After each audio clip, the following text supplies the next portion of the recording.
Hello everyone, this is time for another old school magic game in our playgroup. This time it's between a Disco Trolls deck and a Deadguy Ale deck. And this is a new form of Deadguy Ale deck on this channel. It's a Skies variant, which means that it has uses only flyers like Thunder Spirits, Hypnotic Spectres, Serra Angels, and Singa Vampires, and then it can use moats as a way to block opposing ground forces. So the Disco Troll starts out with an Underground Sea into a Mox Jet, and the Deadguy Skies deck answers with the Sol Ring. And here's a tutor coming up.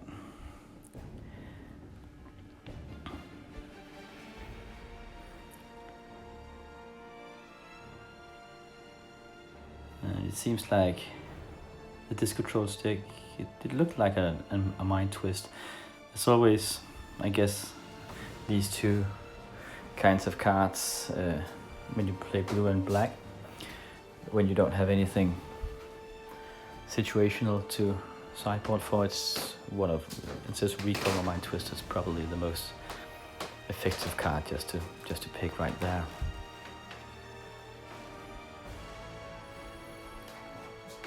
Yes, and he passes the turn.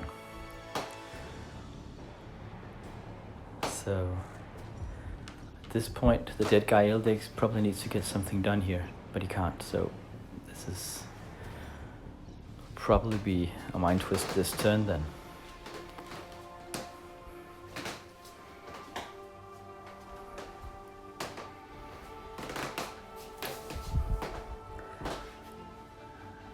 Shows down a bad land and yeah, Mind Twist for 3. That's a pretty nice catch right there. Some removal and some mana and a Mace of Ith. It actually seems to be, 8 mana screws the Deadguy deck, but he can still attack with the Factory. Such a Mind Twist can probably be rather devastating for a Deadguy like this, because he has no access to blue mana and no access to the draw 7s from red. So it's pretty difficult for him to get those cards back. But Disco Troll deck can't seem to follow up at this point. Sorry guys, I have a pretty sore throat today. But yeah, he throws out a Spectre and it immediately gets bolted. So here comes a Dark Ritual into an Underworld Dreams. It's immediately mana drained. The Disco Trolls deck in our playgroup is Aspirant's deck, and it's a very control-ish setup he uses. So in the beginning it can be rather passive until it sinks its teeth in. And there's a disc played with the colorless mana from the Underworld Dreams of a mana drained.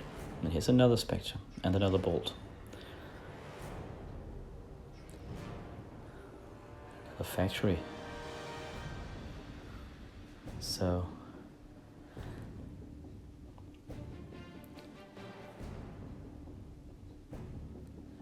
the Disco Troll deck has an advantage here with the 2 Factories up. A discount.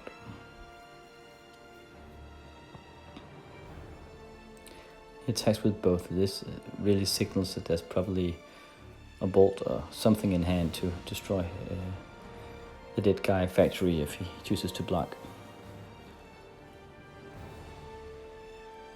But he has to do so pretty soon, as he Swords to Plowshares to get rid of 1.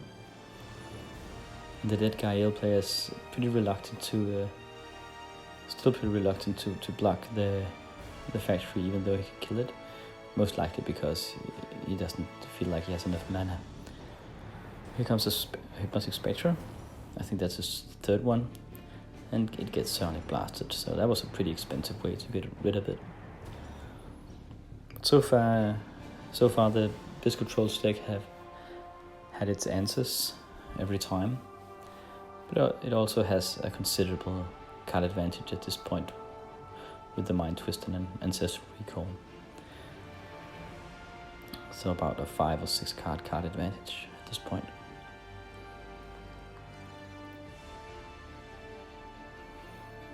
The Deadguy Ale player is still very reluctant to block that factory. I'm not really sure why. You should draw that answer. Okay, so now he forces him to use the disc, and here comes a troll that immediately gets terrored. Another disc, but this actually, well, it's like a handbrake, because at this point it will only hurt the disco troll deck, but yeah, that's the combo, and that guy still wanted to remove the disc because it really makes it hard to play any other kinds of permanents. Now there's an unanswered troll, but there also my Mace of Fifth right there, so that's where the troll can get stuck in. And there's a third disc down, but it won't help against the Mace of Fifth. Okay, so he puts down a second Unholy Dream, so I'm not sure about that. I think he should have waited because he can disc it, but he doesn't. Okay.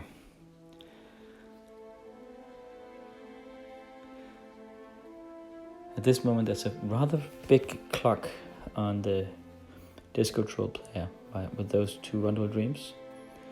Okay, now he uses it just before it's his turn.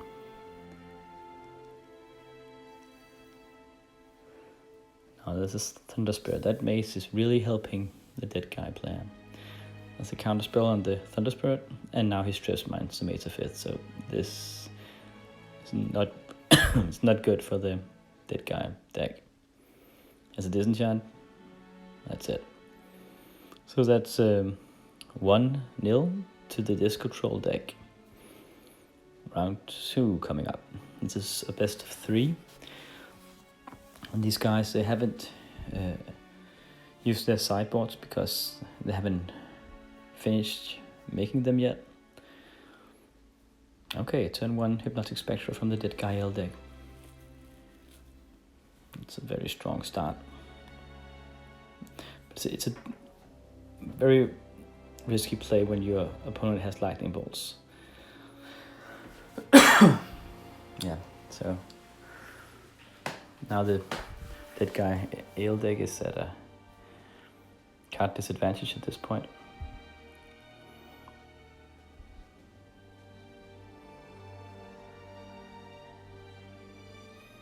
He has a couple of factories he can actually attack now that this control deck has used a lightning bolt like this, but he doesn't. Perhaps he doesn't have enough mana to risk it.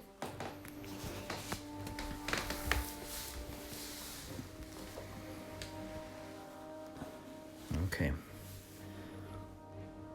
So that's a blocking factory from the Disco Troll player. No. He elects to get a second volcanic island instead. And then chooses a tutor. So this could be another mind twist right here. That would probably wreck the Deadguy player.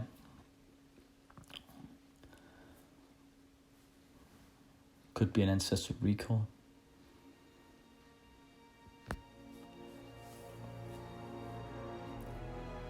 Guess we'll find out. He keeps 2 of those blue mana untapped in case that there's so that he can counter any spells from the black player, from the Deadguy player. And I guess the Deadguy player really needs to get a mind twist or something to get that tutored card out of the hand of Disco Troll. Okay, so it was an ancestral recall at least. That was a more merciful pick, I suppose. The Deadguy Ale player seems mana screwed at this point. He's in real trouble with only a single source of black mana, no white mana, and 2 factories. I mean, it can keep him alive for some time, but he's just stuck. And here's that factory from the This control player, and perhaps a troll now. Mana seems to fit. Yeah. There's a set straw. Still no mana for the Deadguy player. That's brutal. I mean, we all know the feeling. There's really not much you can do. And oh, okay. That's a black bordered Shivan dragon right there. I think it's probably a beta. Thing of beauty. So I guess if you have to go, you can at least go out in style, right? It's a really old school card. I think it's it's a rather new addition to the Disc Controls deck, but it's a very fine top curve drop he can use, and he has the counter spells usually to protect it. Let's see, you can do 5, 6, 7, 8, 9, 10, 13. You can do 15 points of damage if you wanted to. If he used the fire breathing as much as... But he's doing something else here. Okay, Sonic Blast. And Lightning Bolt, and that's game. Just burns him out. Oh, yeah, the Deadguy player, he actually had a balance. But it would probably be countered anyway. So, this control wins 2-0. So this is the third and final game of this matchup.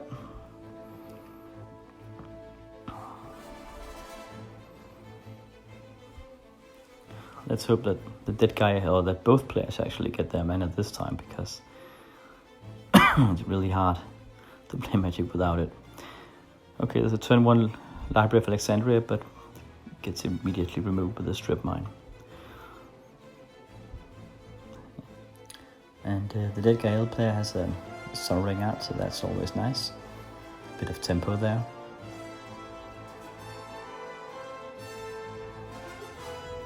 Okay, so with the library gone, I suppose that this controls can now start emptying his hand. Starting out with an Underground Sea and a Mox Ruby into a Time Walk. Strip mining the plains and then getting out of Chaos Orb. As a Mesa Vith, so immediately we can see that there's some mana trouble again with the Deadguy player, and the next land he plays, I guess that Chaos Orb can target it if he wants to, and he does.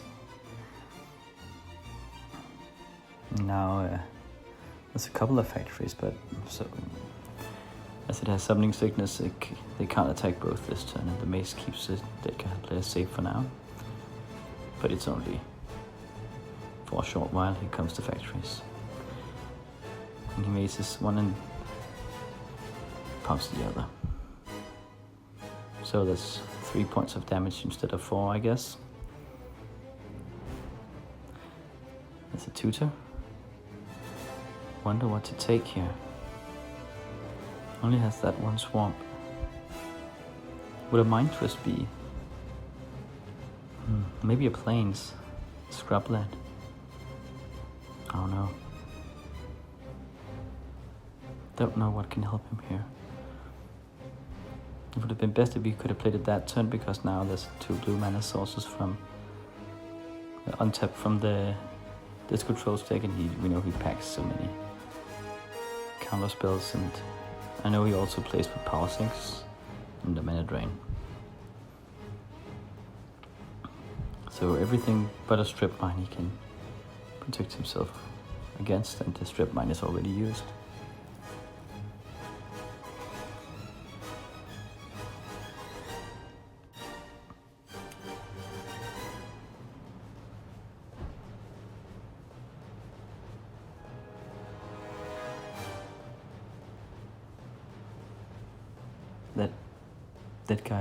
That Disc Controls player, he always seemed to get a very stable mana base.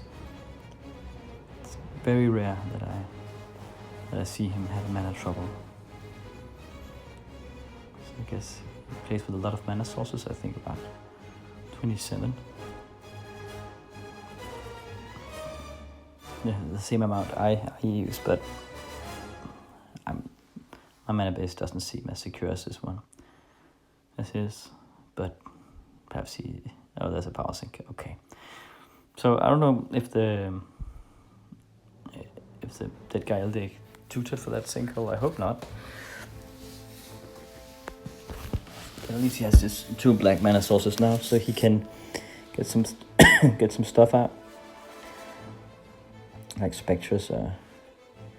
Maybe a Singia Vampire if you can get 1 more land. There's one. Okay. He tries to source to Plowshare the factory, but he's gotta wait until the factory is animated, otherwise it's a land. So he does something else, puts out a Hypnotic Spectre, so if it survives he can fly right in. Pick a card, but it doesn't survive. There's a Sonic Blast, but at least it gave the Disco Troll player a couple of damage and from the Sonic Blast instead. So that's always a silver lining. At least it wasn't a bolt. Okay, so here comes the factories and the source to Plowshare is getting straight in. Oh, that's the power sink. So that's the second power sink from the Disco Troll player at this point. So as we see, whenever he sinks his teeth in, it's very hard to get out of it. It's almost... This situation is almost like playing against the deck. It's just without the books. And there's these guys instead, the discs. And another disc. And this could seem like a very weird play, but I suppose that he wants to fail safe because he reckons that the Deadguy player probably has some disenchants at this point. And he really wants to use the disc. At least one of the discs. And he attacks, and there's a disenchant. Okay, so that was a good call, actually. I didn't know. I'm not sure I would have known that if it was me, because I would have thought that disenchant would have been used early on the factories, on the attacking factories. But somehow he knew. He smelled it. So there's 2 discs now, and he can use it on the Vampire. The Vampire comes in for a swing, and the Disco Troll player takes it on the chin and then uses the disc at the end step. Okay, and then burns him out. The reason that he waited with using the disc until the opponent's end step was because that he wanted to make sure that there wasn't anything else that could come out. So anyway, it just straight up blocked the opponent's ability to play anything. And then he took the damage from the Singia Vampire as a sacrifice for that. So it was the safest way to play it, I suppose. Anyway, after this, I'll try to get a few games in against these guys this same evening. So there's a set coming up with the Mono Black deck against the Deadguy Sky deck and against the Disco Trolls deck. Thank you for watching.